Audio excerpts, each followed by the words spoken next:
Hey guys, it's me, Brett.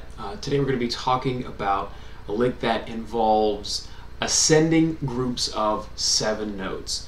I'm going to kind of give you 2 versions of it. One version is just kind of in straight time. You can think of them as 30 seconds or 16th notes. And the other kind of crams in all 7 notes into a single beat. So septuplets, or I don't know what you'd call those really, but I hope you enjoy it, and if you have any questions, please feel free to ask. Alright, here is the one in straight time. Again, these are 30 seconds or 16th notes.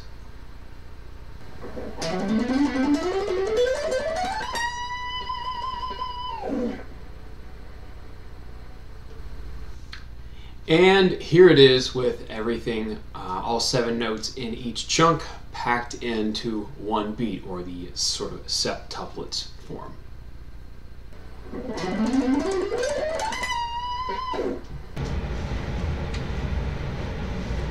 Alright, now I'll play it slow for you, and then I'll go ahead and walk you through each individual chunk. Alright, so again, E minor, and we'll start here on the 7th fret E note.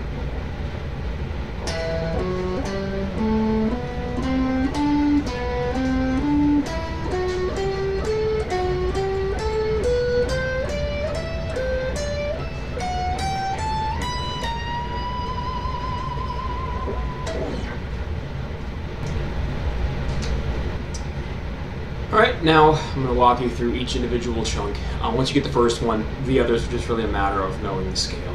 And if you don't know an E minor scale all over the guitar, well, that really would be a good thing to do. E minor, same notes as G.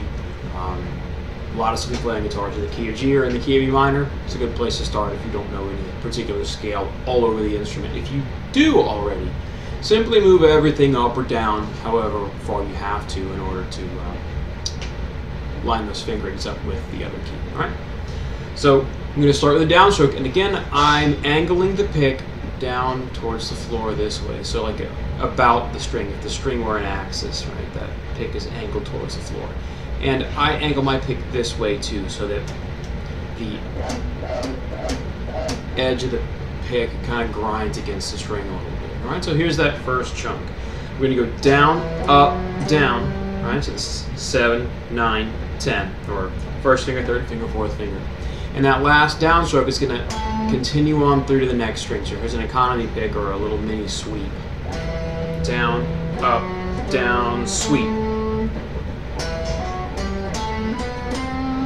So down, up, down, down, up, down, and then I'm going to jump up to the next note in the scale with my pinky. I'm going to play an upstroke. So there's the chunk.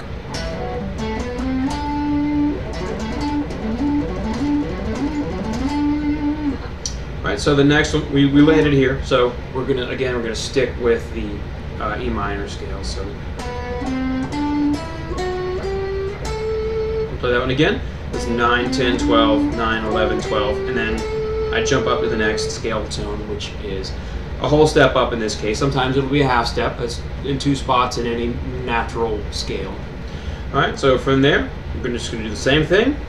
11, 12, 14, 12, 13, 15, and then I'm going to come up to the next scale tone, which again is a whole step.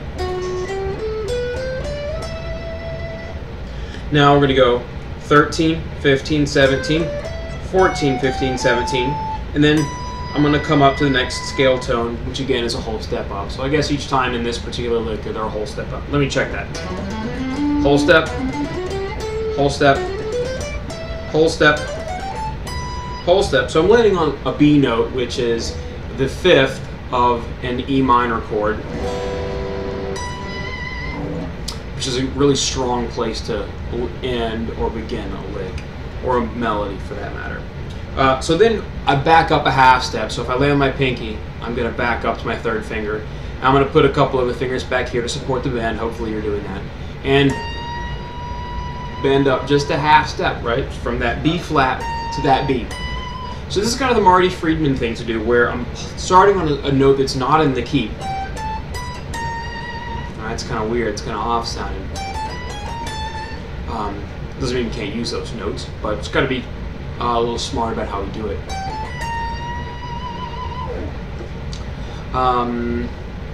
So if you have any questions about that, hopefully I can cover them. If you I'll have to edit this out because this is stupid.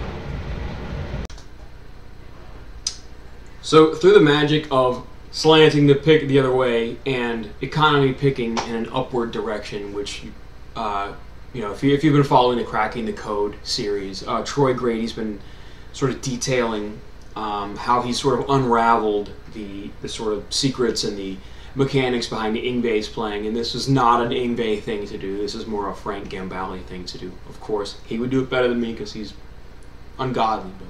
But, so anyway, using that technique, we can play these sevens in reverse, and we can make these cool kind of cyclical licks if we want, or just make a big descending thing out of it, or a very small descending thing out of it, depending on what you want to do. So maybe we could do something like this.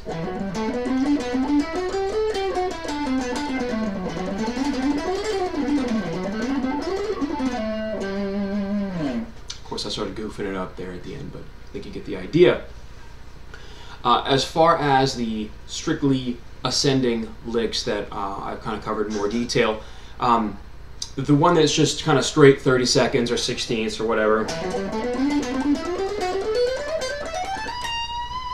where all the notes are equal note value, is definitely easier to play. You're not playing nearly as fast, especially if you're really looking at 16ths. 30 seconds might be a little stupid. The one where the beats may be going by like this, and we're looking at, I can't even count it, chopping each one of those beats up into 7 parts. I'm really thinking about where is my, where's the chunk starting? It should be starting at the beginning of each beat. As long as I can cram all those notes in by the time the next beat comes by. That's really all I'm thinking about. And that's a lot harder. To be honest with you, earlier in the video, I probably did 5 or 6 takes before I got a pass on that I really thought was acceptable. So, I don't know. I find I get more accuracy just kind of slowing down with it a little bit, and it still sounds, I mean, you're still hauling ass. There's nothing slow or non-shred about playing it that way. The thing is that it's harder to fit in a musical context, right? Because you're going 1 E and a 2 E and a 3 E and a 4 E and a 1 E and a 2 E and a 3 E and a 4 E and a... Okay, I guess you can kind of end it that way if you want, but sort of harder to fit into a measure that way. If you guys have any questions, please feel free to shoot me a message. Hope you enjoyed it and hope you learned something, and see you soon.